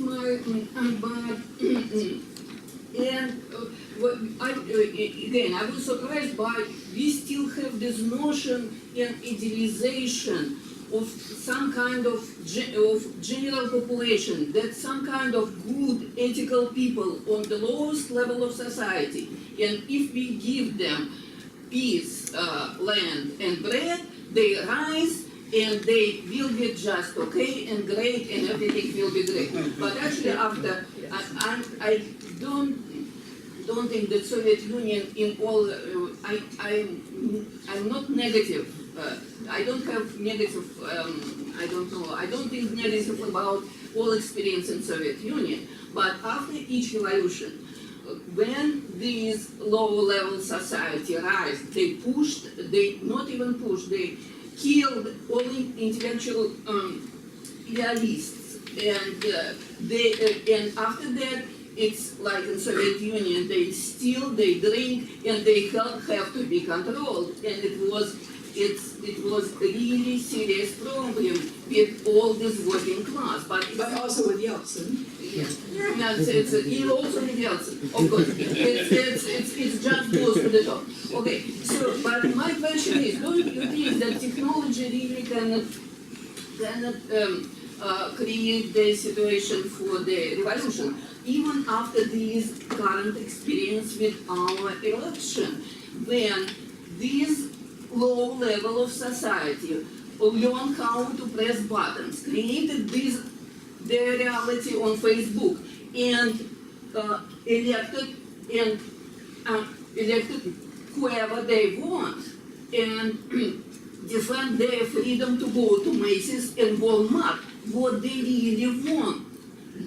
It's the reality. Why we don't want to see reality, still idealize all this situation. Yes, there is our ideal, but there is a reality. What was in Russia for 70 years, there was a lot of good stuff. I'm not saying that everything was negative, but actually it's never low level of society come to these intellectuals ideals. That's it. In some ways, I want to come back to the earlier question, because I sort of had the opposite experience. When I came here, I was sort of, I got what I expected. But the thing is, and I think one of the reasons is because the choice between which revolution one picks is connected to a kind of problematic that one brings to it. And I think here, one of the problematics is the future of socialism. And so I want to come to that. Because one of the issues that constantly come up, like for example, the idea of wanting to have many revolutions, And I think all of that makes sense, but I think behind that is a conception of, well, this is going to be a revolution towards something different than capitalism, a post-capitalist society, or a socialist society. And in that context, one of the things that I would like to hear a little more about, and what I was surprised that I didn't hear as much about, is much discussion about capitalism. And what I mean by this is a conception of what we understand by capitalism and what we're overcoming. Because that, I think, gets to, a lot of the discussion that we're going to, especially with respect to class. And there, the three presentations went in somewhat different directions, because I think Wang Hui discussed something like the proletarian state. And Harry Haratunian talked about, I think, there was the working class, I think, and also a kind of movement of China and Japan towards global modernity. And here there are a number of issues that come in, but I think one issue is the relationship between class and capital, and whether we're calling for rethinking that again. So here, I want to just briefly talk about, in some sense, the well, I don't want to call it traditional Marxist, but maybe call it Marxist conception there. Why is class so important for Marx in that sense? And I think that is connected to the value form. And the way in which the value form, right, and the production of surplus value, which is at the essence of capital. So that if we're going to say, okay, we're going to say class has no real centrality, we could do that. But if we do that, then I think if we're going to continue to be socialists or some kind of connection to post-capital, we're going to have some theorization of capital that is going to be adequate to that. Because what we've now done is we've changed the game in some sense. And I think this would be a question for Paul Steele as well, because it's very interesting to talk about the communes and so on, but then how does that connect to a larger post-capitalist vision or a movement that's going to transform the value form? I think that's where I have a very short. Okay. All right, I'm going to be really brief because I don't need to give a disquisition, but I just wanted to ask, what happens when the revolution turns into its opposite? That's a question to Wang Hui, it's a question to all of you, is what is still there? In China, this Communist Party is still there. Doesn't seem to me that the Communist Party in its current situation is actually a seed for any future that is revolutionary. Maybe you and I will disagree on that. But I just, what happens when, because it seems to me that the revolution turned into its opposite. What do we do then? You're going to start? Yeah, I'm going to start. Okay, and just say this. I think that we can put a substance into this socialism, right? And that is social justice. The issue of social justice is crucial, and it is not being solved by capitalism, right? And I would back into it and not do an analysis of capitalism only, because that puts you into two dead ends. One is the state and taking over the state as the one and only definition of revolution, and the other is the subjectivity of the working class or some other economic class, because some people were mentioning something about that, and it seemed to me it always had to be either peasants or workers, i.e. defined by economic position within capitalism, right? But I beg to differ here, because I'm not sure, really, if capitalism, I don't know what that is. Marx didn't write about capitalism, he wrote about capital. Right? He has a science of capital and certain tendencies within a system. Capitalism is a late nomenclature. So when we're overthrowing capitalism, we're certainly not overthrowing its extreme markets. We're certainly not centralizing everything under a state. We're certainly taking advantage of the latest technology to imagine ways of relating social needs and social potential to deliver those needs. I think that's a totally open field, and in a certain way, it may be a good thing that capital is undermining the nation state. I mean, so it's this is a big tension I tried to point out at the beginning here between the notion of nation state politics, which cannot help but lead to taking over the state, right? And the problem of capital, which is undermining the nation state, and that would be the good part of what it's doing. At the same time that it's got us interconnected in such a way that we might be able to change the conditions of that interconnectivity. I would like to combine these two issues. One is the capital, or another the nature of the power. Is how the Communist Party in China was still in power. I think that the capital issue, if you look at the socialist experiments in after the 1949, especially the 1950s, focus on the issue of the reorganization of production. That was why the issue of the ownership became so important. Land ownership and all the public facility and the public property and so on and so forth, which was the foundation for showing that the why the so-called working class, workers and peasants are the master and so on and so forth. That was the basic experiment. So that experiment later in the reform era, especially after the late 1980s, transformed. It's much more integrated in the so-called global capitalism. That was however, you still found a certain kind of the legacy there. That's why the huge debates over that issue. That was also, it's not about the nature, how the Communist Party, but the Communist Party, legitimacy of the Communist Party depends on the 20th century legacy. Without that, it's immediately. Turned into its opposite now. Yes, that's true. But that's true. It's a protest. This is not about the government. It's about the legacy. I mean, the legitimacy issues that, for example, if you look at the social struggles, that they can use that to against that kind of the arrangement. Though that was very weak. So in that sense, I may not talk about the nature of the party. It's a talk about the legitimacy that was still there. That's what we can see, at least the ongoing debates on that kind of issues was still there. So that was the one point of view. Second, I think when was the turning point? I think that maybe, I'm not sure that the turning point it's also the long process. It's not the one moment, I think, because it's almost started from the late 50s. Going to the Cultural Revolution or the mid-Cultural Revolution, re-intervention of the state and the party into the whole process. But still, after the Cultural Revolution, you have the so-called self-reform, the socialism, which means that they try to reclaim the purpose of the reform. Only I think that the real turning point later was the later 80s. Gradually, the transformation happened. The whole nobody talk about what's the purpose of the reform. The reform was no more the self-reform of the socialism. So you can see that that's why the resistance towards the reform policy started from that moment. In that sense, the 1989, part of the 1989 could be thought as the part of the resistance against that kind of the great transformation there.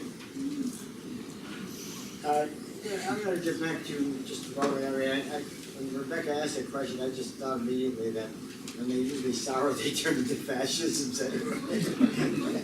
But getting back to the question of, that Buren asked, I think one of the things that occurred to me was that, and I mentioned it along the way, is that there's a kind of fork, isn't there, in Marxism or communism in the interwar period. And that one road really does lead to precisely the kind of question you asked as to the relationship between thinking, in other words, about class consciousness under capital. And that's exactly what a lot of this value theory ultimately lent itself to. And I can't help thinking that what you get as a result of that is, you get people like Moise Postone, you get Avery, you get a whole line of these German value theorists, in other words, that the other road, of course, was, and this is one of the things that Susan, I think, instructed me, and I think she's right, is that advanced industrial, societies don't necessarily lend themselves, of course, to revolutions, and so that you can understand the other fork, in other words, as it moves, in other words, into these areas of the third world, certainly Asia and Latin America. I mean, I have here, I was just gonna show it, but I couldn't get a colored photo of it, but it's wonderful. I'm sure that Professor Bastile's knows this much better than I, but this wonderful Rivera with it's Marx. I mean, it's Marx with, you know, he's holding capital. In other words, he's talking to these I'm sure they're Mexican or Latin American peasants. In other words, and, you know, it's the first page, in other words, of the Communist Manifesto. You know, about class struggle and, you know, being the meaning of history. But societies, in other words, where that there was still the prospect of some form of construction. It ends up failing. That's one of the reasons, getting back to the previous question, I thought it's probably better to really talk about the cultural, in other words, you know, of production. But to answer your question, I mean, I don't think, for example, I don't have any personal solution to this, but I do believe that there have been, and there are interesting forms of withdrawal or secessions that you can see. You know, there was places like France. I mean, the whole struggle over, you know, the attempt to build the airport. In other words, in the West, in the West, outside of now. And the same thing is true in the kind of struggle that was worked out in Italy, of course, with the opposition these are long-standing, by the way. They're not overnight, and they're not completed. And I don't know how they're going to, but it's a form of both resistance and there is a form of communalism that informs, basically, in other words, the organization of these things. And so it's when I say withdrawal or secession, that means, in other words, you're putting yourself at arm's length somewhere, in other words, to what is really, predominantly capital and, capital's hegemony, or whatever you want to call it. And I think that it's only in these movements, in other words, that we can begin to see at least the possibility or the silhouette, perhaps, in other words, the kind of relationship or redefinition of a relationship between forms of struggle on the one hand. And I'm not going to limit this merely to the worker. I mean, I think that we need to go, I mean, as some sort of, inevitable agent. I mean, I think that's a historical, that's a historical problem, but it involves various other groups as well, and genders and so forth and so on. It seems to me that in these, I mean, as I say, you're getting some sense of trying to kind of answer precisely the question, in other words. It's not, because it's really different from what a lot of this Western Marxism was about, I mean, that really dealt with, as I say, forms of class consciousness really under capital, for example. This is not necessarily preoccupied with just class consciousness, because these are organized movements. They're really committed to forms of action, and necessarily in some cases violence. And the other thing, one of the great experiments along this line. I mean, I don't think it was titled an experiment, but I think it was certainly, for me, it was the central experience of probably 20th century Japan, was the attempt to stop the building of the airport at Narita. And when you see these films, the documentary films, I mean, I just saw some recently, and I just thought to myself, it was just amazing, the kind of, there was one whole episode called the Mama Brigade, and these are older women, farm women, in other words, who were just, right there in the front line. That was, of course, really, brought to an end, obviously, by the state. I mean, but it was a long struggle, and a lot of lives ruined, and so forth and so on. But nevertheless, I put it in the same category with those attempts at withdrawal or secession. Basically, that would be the way that I would, as I say, respond to your question. Okay, Bruno, you get the last one. Since you were involved. The question about the commune, in a sense, an attempt to answer the other question, which I would reformulate instead of asking what happens when revolutions turn into their opposite, rather, why does that happen? And the experiences in Latin America, and one of the reasons why I think there is sort of this strange, intermittent underground return of certain historical experiments that were supposed to be relegated to the past, is that in those cases, it didn't pass through the state form. And that one of the reasons why these revolutionary experiences in so many cases turn to their opposite today, as one other historical lesson for many, is associated with the fact that they set the takeover of state power as their goal. And when that is not the goal, then that opens up these other experiences that both Harry and Susan were mentioning, sort of, you know, across the ages, experiments with communal revolts and rebellions that do not necessarily take the form of party or unions or syndicates and states, but that, you know, in a sense are forms of communism, or Harry just mentioned communalism with a small c, that are at the same time in parallel and interwoven with the Soviet experience, and for many people there were echoes between these movements, but that do not necessarily correspond to that same pattern. And those sorts of historical moments that are also part of this memory, this collective memory that Harry evoked so eloquently from the spaces of literary, you know, memoirs, that are coming back. And that are potentially part of a future return of some of those past experiences, as Marx would say, like in superior conditions. Thank you.